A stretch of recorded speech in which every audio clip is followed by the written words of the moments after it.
Почитувани представници на медиумите, почитувани граѓани, денеска сме радосни и срекни што присуствуваме на настан со кој нашите пријатели и силни поддржувачи од Европската Унија стартуваат уште една кампања, овој пат со пораката "Замисли иднина заедно", за да ги промовираат придобивките од членството на нашата земја во Унијата.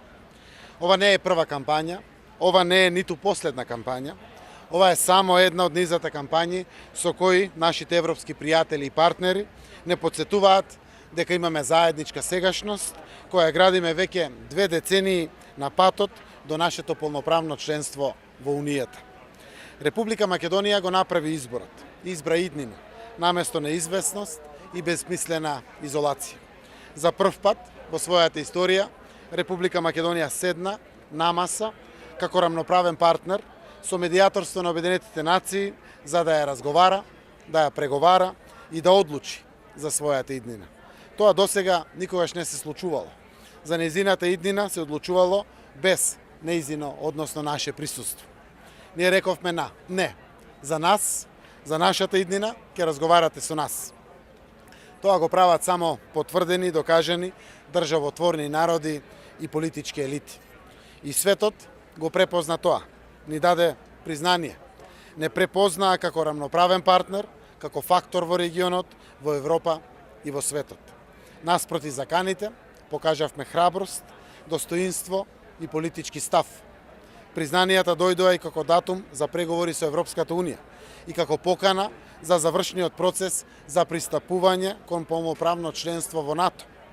Уште еден голем чекор и неколку домашни работни задачи ни остануваат за да станеме полноправни членови на семејството на кое му припаѓаме, бидејќи ги делиме истите вредности. Референдумот е последниот чекор. Со нашата силна политичка волја и со поддршката на Европската Унија ќе обезбедиме независно судство, слободни медиуми, професионална јавна администрација, подобро и подостапно здравство, поквалитетно образование и безпоштедна борба против корупцијата. Од денес натаму до 30 септември посакувам да не обединува мудроста за најдобриот избор, да кажеме за Европска Македонија. Благодарам. За поддршката околу референдумот и дали од тоа ќе се водите во насочување на кампањата со оглед дека има различна популација, дали ќе се поделувате по групи, на кој начин ќе водите кампањата за фондови или може да немате уште некоја? Еве денеска Европската Унија стартува кампањата, политичките субјекти веројатно утре ќе ја стартуваат кампањата. Сакам да им наговестам на граѓаните дека ќе имаме една пријатна кампања, многу поразлична од незгодноста која што знаат политичките кампањи за парламентарни, претседателски или локални избори да ги предизвикат. Ова би требало да биде едукативна кампања, мобилизирачка кампања, каде што граѓаните ќе излезат многу слободно, растеретено и ќе одлучат за својата европска иднина. Јас сум убеден дека во вакви околности навистина би требало да биде задоволство учеството во кампањата. И од едната страна, ние кои што ќе ја промовираме иднината, и од другата страна, како граѓани кои што ќе гласаме за таа иднина. Во едни такви околности, прво медиумскиот простор ќе биде платен од парите кои што владата ги алоцираше на парламентот, кој што е покренувач на постапката за референдумот и го носи правото. И уште еднаш овде да расчистиме, овие пари се поделени по мандати. Значи не се поделени по пратеници како поделени пари за пратениците. Согласно мандатите добиени и нивната определба за или за против, така ќе бидат и закупени медиумските простори. 100% тие пари одат во медиумите. Од тука тоа покажува дека прво огромен процент од граѓаните се за. И впрочем дури и тие што се против се со мали и минорни бројки. Тоа го знаеме и тоа е дел од таа кампања која што постои во Македонија, предводена од Бојкотиран. Јас се надевам дека и опозицијата ќе биде навистина позитивна, заради тоа што и опозицијата е за Европската Унија и за НАТО. Јас ги знам и разбирам нивните несогласувања со договорот со Грција. Но истовремено уште еднаш уверувам дека ако ставевме на времето, никој не гарантира дека ќе постигнеме подобар договор, а договорот е фер и праведен. Договорот ја гарантира таа наша европска иднина. Уште еднаш го потврдува нашиот идентитет, нашиот македонски јазик, нашата химна, знаме, грб. Сето она што се наши атрибути како земја, како држава, како народ, со сета наша мултиетничност и различност. Убеден сум дека бројките ќе растат.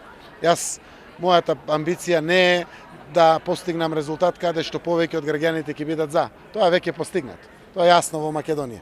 Нема друга алтернатива освен полноправното членство во НАТО и Европската унија и градење пријателство со соседите. Но нашата амбиција ќе биде цензусот, односно излезеноста на повеќе од 50% од граѓаните од скупниот број на гласачи, а тоа согласно постојниот избирачки список е 903.000 гласови, кои што треба да излезат најмалку на референдумот, за да имаме донесена одлука согласно уставот како што е пропишано.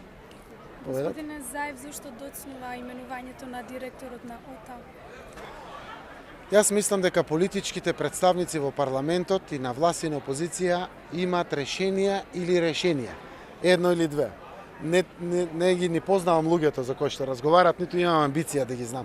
Тие треба да бидат исклучително строги професионалци, да бидат исклучително експерти, за да го направиме првиот чекор кон независноста на безбедносните служби, односно на разузнавачките служби, во конкретниот случај ОТА како што е создадена. Јас сум убеден дека кога се веќе со консензуален став за одредени решенија, дека тоа ќе значи и гласање.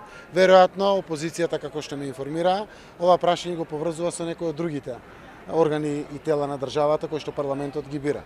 Јас само ќе го повторам ставот на Социјалдемократскиот сојуз, но и на парламентарното мнозинство. За сите институции кои што се контролни механизми или така наречени check and balances, како што е ревизија, како што е, не знам, антимонополска, како што е борба против детска дискриминација и слично, кои што треба да бидат контролори на државните институции од извршната власт, мора да бидат експерти и професионалци, не партиски кадри. Тоа значи дека сме спремни да преговараме и разговараме за професионалци. Еве, оваа изјава ја давам во функција ако треба и да олеснам стварно на сите представници во парламентот во изнаоѓањето на ова решение. Но мене ми е драго што има утврдено решение, едно или две. Се надевам ќе го пресечат, ќе го изберат, заради тоа што ОТА со новиот директор после тоа мора да создаде систематизација, да ја предложи на парламентот, согласно таа систематизација да се екипира самата институција и да ја видиме во нејзиното целосно светло како независна институција, надвор од контролата на политичарите или како ги нарекувавме валканите раци на политичарите кои што за жал ги злоупотребија тие институции во минатото. Премиерът во септември почна стигнувањето од Европската унија. Дали се комплетно оформени тимовите за преговори и дали ќе бидат вклучени и граѓанските организации? Тимовите се оформени до тој дел до каде што тоа е можно. Се разговара и понатаму со граѓанските организации. Нашата позиција е граѓанските организации да бидат максимално вградени, заради тоа што имат сериозни капацитети, во одредени области би рекол дури повеќе од капацитетите на државните институции, и тие не само што треба да бидат дел од преговарачките тимови по групите и по поглавијата, треба да бидат дел од главниот преговарачки тим секако, но имат и должност да бидат. Заради тоа што тие капацитети се создадени и се наши на Република Македонија, треба да бидат искористени. Ако максимум ги искористиме сите наши капацитети, толку побрзо ќе отвараме и затвараме поглавја кои што живот ќе значат за граѓаните на Република Македонија. Да, верувам дека се ќе биде завршено во таа подготовка која што Европската унија очекува од нас, а тоа е формирање на преговорачките тимови, отварањето на предпристапниот разговор кој што или pre-accession talks кој што треба да ги отвориме, скринингот кој што се прави и секако подготвеноста капацитетна на времена со позиции да чекаме отварање на првите поглавја во јуни 2019 година. Благодарам многу за вашето. Благодарам.